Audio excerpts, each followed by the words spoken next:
This is the first chapter of The Dragon's Child by Jenny Nimmo. Flying. In a deep cave beside the sea, a mother dragon watched her child trying to fly.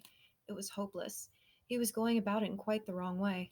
He would patter across the floor of the cave, leap, fall, and skid on the wet sand. No, no, child, sighed the mother's dragon. Lift your wings, not your feet. Her child had small, fragile wings, moth-like and silky. They were not ready to carry him aloft, and yet they had to. Time was running out. The dragon colony was moving on, and this time it was never coming back. Secretly, the dragon's mother held out little hope. Her child was too young to fly. He had been born very late in the season, but what else could she do? She had to encourage him to try. Perhaps a miracle would happen.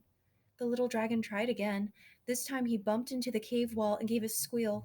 His mother groaned, but he gazed up at her with such sad yellow eyes she couldn't be angry with him. Anger would make flames leap from her wide nostrils, and the cave would glow with fierce colors.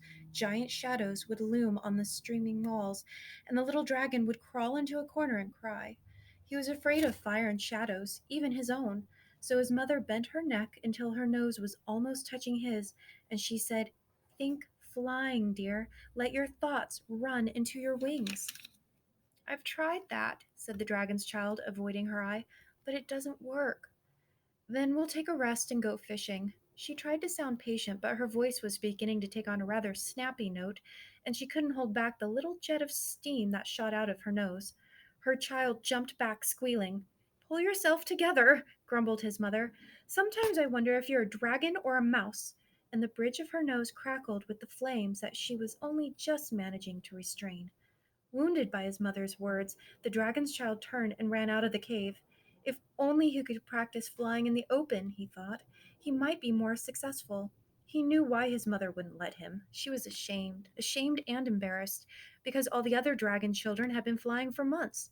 They were showing off all over the place, leaping from rocks, flying into trees, skimming the waves, and even performing aerial acrobatics. "Look out, stupid!" they would call as their flying tails tickled his head. "Can't catch us!" they jeered as they soared into the clouds of sea mist. The dragon's child felt left out and humiliated. He moped along the edge of the tide, dragging his small tail through the surf, now and then thumping the ridges of wet sand. A bird began to follow him. She hopped beside his tail and then flew up and swooped around his head. "Stop showing off!" snapped the little dragon.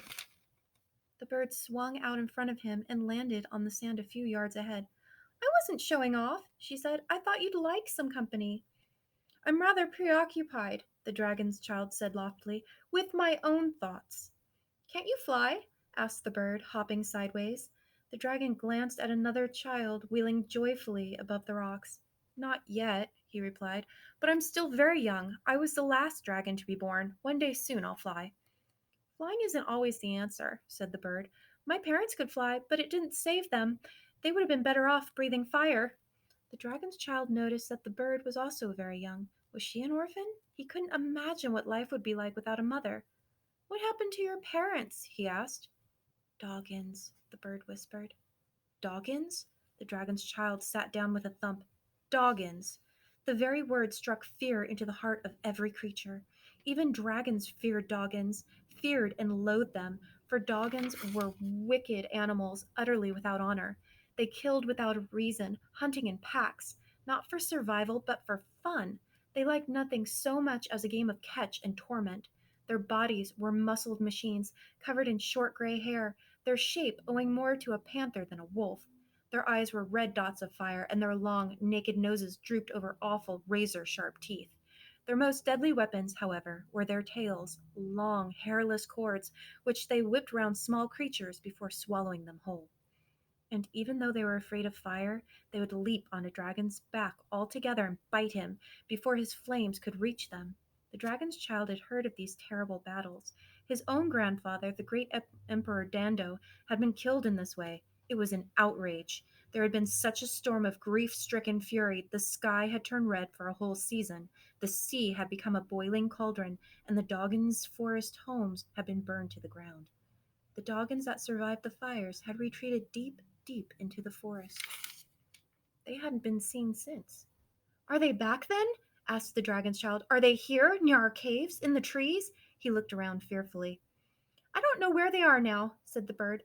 A month ago, when my mother and I were sleeping on the cliffs, my father woke us with a scream. Doggins! Doggins! He cried. My mother flew into the air, perhaps to lead them away and save me, but she never came back, nor did my father. It was so cold in the nest without them. Can Doggins fly then? Asked the little dragon aghast. No, but when a bird swoops low, the Doggins catch it with their terrible tails. That's bad, said the dragon's child. Horrible. He reached back to the cave, imagining the thunder of wicked feet behind him and a draught of mad, savage breath on his neck. He tore into the cave with the dreadful name on his tongue. Doggins! Doggins! Doggins! What? Cried his mother. Where? Here? Not exactly, confessed the little dragon, but soon, perhaps, and he told her about the orphaned bird. It's just as well we're leaving tomorrow, she said. Tomorrow? Her child looked up with a mouth that gaped so wide it showed every one of his small, useless, at present, teeth. Dragons always fly back to their homeland in summer. I've told you before. But tomorrow? Said her child. I didn't know it'd be so soon. He glanced nervously at his wings. Tell me again about the homeland and how we find it. His mother considered a moment, and then she answered, The homeland is everlasting brightness. It's pure and cool and always safe, and a dragon can find it without searching, for its tug on your heart is so strong you cannot escape it. She smiled to herself, and as she continued, she didn't notice her child's expression of wonder beginning to fade. We all take off together, she said. We soar through the clouds in a beautiful pattern, like the tail of a flying fish. I believe it's quite a spectacle. But, mother, said the little dragon, I can't fly. Oh, she said, suddenly remembering, nor can you, yet. What shall I do? Her child's voice rose to a wail. Practice, she told him. It's now or never. So the dragon's child practiced all night. He bumped and jumped, skidded and rolled until his exhausted mother fell asleep. Her gentle snores steamed into the cave, and beads of moisture glittered on the moonlit walls.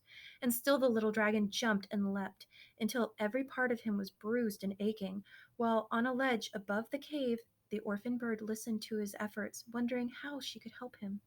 Next morning, when the sun beamed across the ocean, the mother dragon and her child were still fast asleep, but the bird had been awake since first light.